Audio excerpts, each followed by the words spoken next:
after power off if the frame is moved. This operation can be used to restore the frame position when power resumes.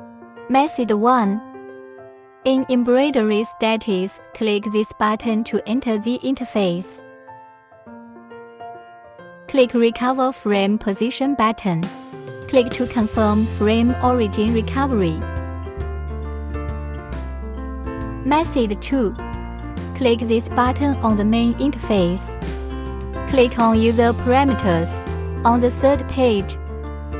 Setting Parameters, click Yes.